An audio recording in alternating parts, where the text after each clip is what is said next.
Y 25 de la mañana, un carro bomba explotó al paso de la caravana oficial mientras el presidente Rómulo Betancourt se dirigía al Paseo Los Próceres en Caracas, donde se celebraría el tradicional desfile militar del Día del Ejército. Un 24 de junio de 1960 se produjo precisamente aquí en Los Próceres un atentado contra el presidente Rómulo Betancourt. Que no solo se le quemaron las manos, sino que perdió la visión del ojo derecho y además se le perforó el tímpano. Cómo él se veía a sí mismo, por ejemplo, cómo vivió él de una manera tan personal ese atentado, cómo dice, yo me veía las manos ensangrentadas, no me veía el rostro. Un vehículo marca Osmóvil, modelo 1954, de color verde, con matrícula XK1874, aparcado en un lateral de la avenida Los Símbolos, detonó una carga de dinamita que convirtió al país en un caos. Este hecho significó, primero, un intento de magnicidio en ese momento, cuando las relaciones en América Latina estaban floreciendo desde el punto de vista político. Había una democracia naciente en Venezuela, se venía de derrocar a la dictadura de Marcos Pérez Jiménez, estaba inaugurándose, digamos, la democracia venezolana. La incertidumbre del atentado contra el presidente Rómulo Betancourt tornó al país en un mar de confusiones el viernes 24 de junio de 1960. Todas las hipótesis eran probables, todas las versiones eran rumores. El presidente fue llevado al Hospital Clínico de la Ciudad Universitaria con quemaduras en sus extremidades superiores. Indagaremos sobre este atentado, buscaremos detalles, lo situaremos en el escenario de la noticia, para que usted pueda decir con certeza, yo estuve allí. Él decide asistir y va a la caravana presidencial que decide tomar la ruta que entra por Bellomonte hacia Los Próceres. Él va en un Cadillac, el Cadillac presidencial, entrando con la caravana hacia Los Próceres. Y resulta que en esa entrada a Los Próceres hay un carro, un automóvil parado, que lo paran justo antes, no fue que seguridad, es que había un complot entre algunos militares que estaban allí y estos personajes que fueron los que perpetuaron el frustrado magnicidio. En el piso 4 del Hospital Clínico de la Ciudad Universitaria, Rómulo Betancourt fue considerado de condición estable y solo sufrió quemaduras en sus manos, al luchar por salir del vehículo incendiado por la explosión. Y ahí es donde él sale, él, según cuenta Zamora Conde, trata de apagar el asiento delantero del Cadillac con las manos. Y estaba, por supuesto, a rojo vivo, pues la manilla de la puerta. Y él, la puerta trabada, la abre, la trata de abrir, ahí es donde se quema las manos, y le empuja y abre la puerta y saca al ministro. O sea, no es que solo, por eso, eso es muy importante, ese pequeño detalle, que no lo saca. Él saca al ministro y a la esposa. Murió el edecán del presidente Betancourt. Y él decide que le curen las manos sin anestesia. Él agarra y se pone un palito aquí, en la boca, lo muerde y le cura las manos al rojo vivo. Pero no corrió igual suerte el jefe de la Casa Militar, coronel Ramón Armas Pérez, quien murió como consecuencia de la detonación de los explosivos colocados en el Osmóvil para atentar contra la vida del jefe de Estado. También murieron otro oficial y un civil que fue alcanzado por un trozo de metal al producirse la explosión. Él graba al día siguiente en Miraflores un mensaje, el 25, radial. Conciudadanos, estoy hablándoles desde mi cama de enfermo. Tendré que ser breve.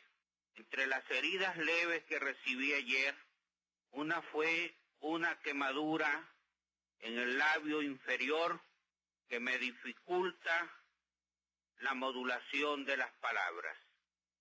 Ese mensaje radial, porque ese mensaje radial, después de un hombre que sufre esa contusión tan fuerte, que no solo se le quemaron las manos, sino que perdió la visión del ojo derecho y además se le perforó el tímpano, que eso no lo dicen ni lo dijeron la gente que lo atacó en aquel momento. No fueron solo las manos, y eso hay que aclararlo. Fueron el ojo y el tímpano también. No me cabe la menor duda de que en el atentado de ayer tiene metida su mano ensangrentada la dictadura dominicana. Hay una conjunción de esfuerzos entre los desplazados del 23 de enero Y esa satrapía para impedir que Venezuela marche hacia el logro de su destino final. Pero esa dictadura vive su hora preagónica. Ese es el mensaje radial que él da al día siguiente del atentado, grabado desde su cama de enfermo. El país estaba conmocionado. Las autoridades declararon la emergencia nacional y anunciaron oficialmente la acción del atentado contra el presidente Rómulo Betancourt. Se suspendieron las garantías constitucionales. Decreta. Artículo primero. Se suspenden en todo el territorio nacional las garantías establecidas en la parte A del numeral segundo y en los numerales tercero, cuarto y séptimo del artículo 35 de la Constitución Nacional. La libertad de transitar por el territorio nacional, ausentarse de la República y regresar a ella.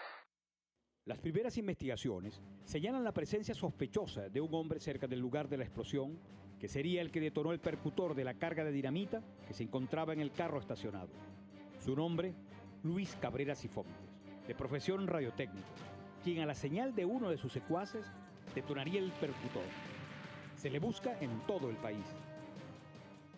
Y Yanes Bustamante, que es el que da esa señal con su sombrero, cuando el carro está parado, estacionado, lo estacionan ya unos minutos antes de que entre la caravana. La idea era que cuando el carro presidencial, el Cadillac, estuviese paralelo al Oldsmobile que estaba estacionado, ellos activaran esa carga de dinamita.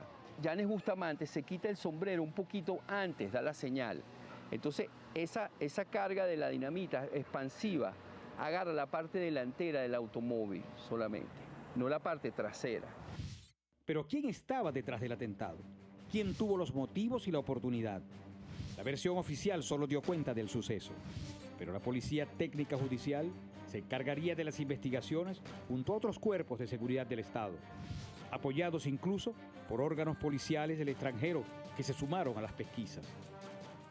Con las horas se supo que el dictador de la República Dominicana, Leónidas Trujillo, alias Chapita, era el cerebro y financista del atentado al presidente Betancourt. Conoceremos los entretelones de este suceso que conmovió al país el viernes 24 de junio de 1960. Y usted estará allí.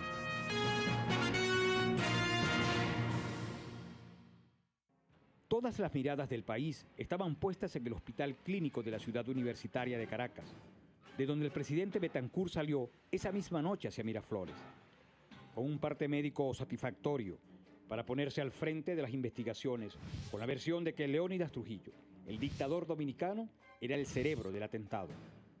El caso de Rafael Leónidas Trujillo, que tenía 30 años en ese entonces al frente del gobierno, una tiranía realmente feroz. Y los enemigos de él que estaban transmitiendo, inclusive desde República Dominicana. No es el primer atentado que sufría, ¿no?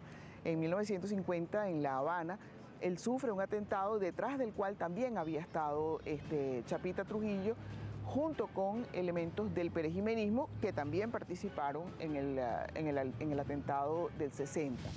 La policía buscaba a los cómplices en Venezuela. El dueño del carro Oldsmobile, donde estaba la bomba, fue buscado, perseguido y capturado. Ellos pensaban que el carro que ellos habían estacionado en esa esquina, ese Oldsmobile, color verde, por cierto, con la bomba iba a desaparecer todas las evidencias. Y resulta que se les escapó la placa del carro. Y esa placa quedó en el río abajo y la pudieron recoger después de que, porque con la explosión vino mucha gente y cuando llegaron los cuerpos de seguridad ya había mucha gente y se habían ya borrado muchas de las evidencias. Pero esta placa la encuentran, la placa del vehículo, del Oldsmobile, quemada y torcida, pero la encuentran, está el número de la placa. Resulta que este era un pariente político de Yanes Bustamante. consiguen a Yanes Bustamante a través de esa placa del dueño del carro que se lo había prestado a Yanes Bustamante. Y ahí empieza la evidencia.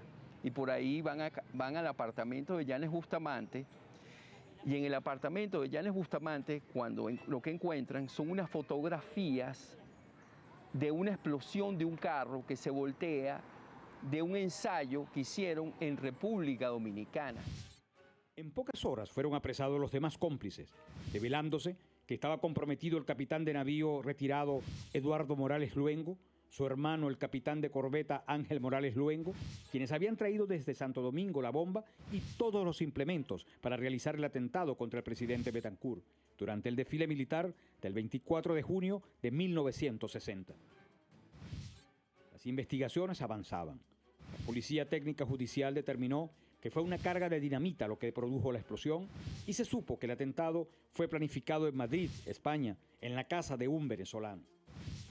A medida que pasaban las horas, se acrecentaba más la versión de la autoría intelectual del dictador dominicano Leónidas Trujillo en el atentado, lo que hizo que el gobierno nacional tomara la iniciativa de presentar la denuncia en la Organización de Estados Americanos, OEA, a través del representante venezolano en Washington. Venezuela en ese entonces pidió que una comisión de la Organización de Estados Americanos viniera a Venezuela a investigar los hechos y a revisar acá precisamente qué era lo que había sucedido.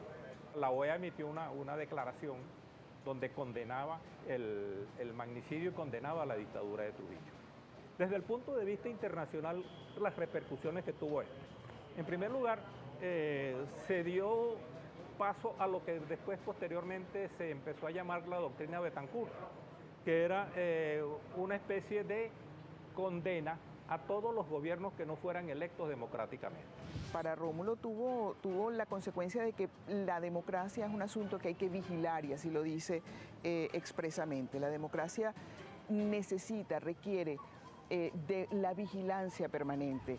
No se pueden permitir golpes de Estado, y de hecho la doctrina Betancur, que hoy día está aceptada por todos los países, aunque no se llame de esa manera, pues habla precisamente de eso, de los regímenes no surgidos del sufragio universales y por democracia, deben ser aislados.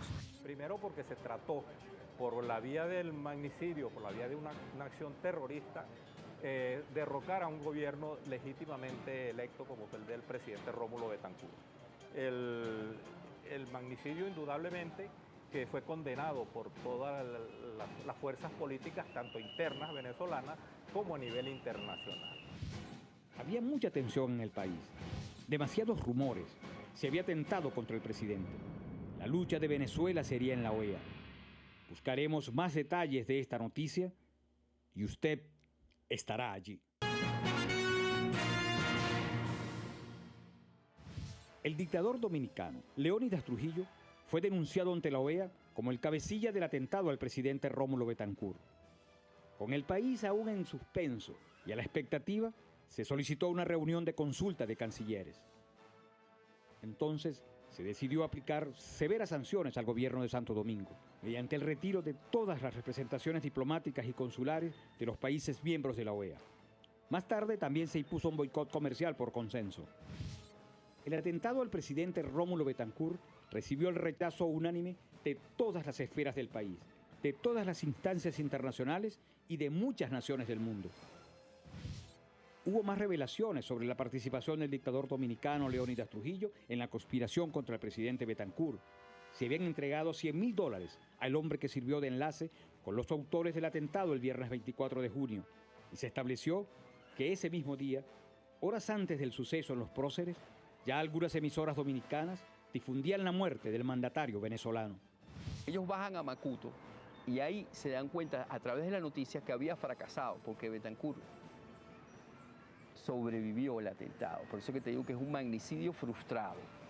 Él sobrevive, y al sobrevivir todo el plan se cae, que era que al eliminar a Betancur, que es lo que ellos querían, iban a generar una revuelta entre militares y civiles. Y eso no sucedió. Al no suceder, ellos se quedan en evidencia. y él se entrega y ahí delata a todos los demás, a Cabrera Cifontes y todo, y Morales Luengo y todo lo que estaban envueltos, las cabecillas de este atentado. Ellos fueron juzgados y fueron también, ellos se les hizo un juicio y una sentencia. Tuvieron 30 años de cárcel cada uno de ellos. Muchos murieron antes de cumplir la sentencia completa. Cabrera Cifontes se escapó y lo consiguieron en Perú y después lo volvieron a meter preso y después murió de un cáncer en la garganta. Al año siguiente, el dictador dominicano Rafael Leónidas Trujillo, alias Chapita, autor intelectual y financista del alevoso atentado contra el presidente Rómulo Betancourt, fue acribillado en una emboscada. El carro en que viajaba recibió más de 60 disparos, 7 de los cuales impactaron a Chapita. Así culminaba la era Trujillo en República Dominicana, considerada como una de las tiranías más sangrientas de América Latina. En el libro Mi abuelo Rómulo, su autor, el documentalista Álvaro Pérez Betancourt, en colaboración con la investigadora Claudia González Gamboa, revela pasajes inéditos en la vida del expresidente venezolano y del episodio sangriento del atentado del que fue víctima. Pero más allá de esa circunstancia histórica está su visión, su referencia de un ser humano que amaba a su familia y al país con una dimensión paternal que sembró para siempre su pasión aguerrida por la democracia y que no podrá olvidarse jamás. Tenía una neverita donde tenía helado, siempre de café, entonces él cuando nosotros siempre lo íbamos a visitar, nos daba, sacaba su heladito de café y decía, el heladito de café. Entonces nosotros nos íbamos con él, nos comíamos un helado de café con él y nos conversábamos con él. También de desmitificar al personaje con su humanidad. Entonces, en lugar de ser solamente el estadista, pues bueno, no hay nada más desmitificador que la humanidad, ¿no? Y por supuesto también nos fueron sirviendo algunas cosas, por ejemplo el tema de las famosas manos quemadas, de que se me quemen las manos, pues es muy interesante que en lugar de haberse lanzado por el lado de lo que significaba aquel atroz atentado, que era contra el presidente, contra la democracia, contra un sistema que se estaba recién estableciendo, porque la izquierda venezolana olvidó un detalle, que le habían estado diciendo durante 10 años de dictadura que lo que había que instaurar era la democracia. No querían, pero para nada, y no apoyaron para nada la insurrección armada. Y estas son reflexiones que han hecho hombres de izquierda posteriormente. A él le gustaba mucho el llano, le gustaban mucho los caballos. Él era un hombre muy sensible, que le gustaba mucho acercarse a la gente del pueblo. Gente arriba en Naguatá, en una fiesta de tambor muy cerrada, y a él lo invitaban. Y él iba y asistía, o sea, con su gente, y lo querían mucho, le hablaban mucho, iba con nosotros ahí para que nosotros también entendiéramos todo este fenómeno de lo que es Venezuela. También la escritura del libro ha servido para derribar leyendas urbanas surgidas del enfrentamiento político, que se aprovecharon en el momento de la ingenuidad y la desinformación para tratar de imponer mentiras. El hecho de ser Rómulo Betancourt un personaje fuerte o no, en este caso no influenciaba el libro, ¿no? Se trataba de acercarse a la figura de Rómulo Betancourt desvestidos de alguna manera de todo el rigor que significaba, por ejemplo, una investigación al estilo Manuel Caballero o Germán Carrera Dama. Se trataba de acercarse a Rómulo desde la perspectiva más humana posible. El primer atentado a un presidente durante la llamada era democrática en Venezuela y la participación de un gobierno extranjero en la conspiración fue una noticia que estremeció al país. Lo único que quiero dejarte dicho es que tus hijos y los hijos de tus hijos van a sentirse siempre orgullosos de tenerme como su antepasado. No porque fuera un genio, sino un hombre que nunca entendió, sino como obligación y servicio, la actividad pública. Eso es una carta de Rómulo Betancourt. Hágame el favor, asúmese por ahí a ver si ve uno de mis hombres, porque me falta pipa. Sí, yo necesito tener 2 o 3 pipas. Seguiremos indagando en la historia noticiosa del país para presentarla en este programa. De esta manera, usted podrá decir con certeza, yo estuve allí.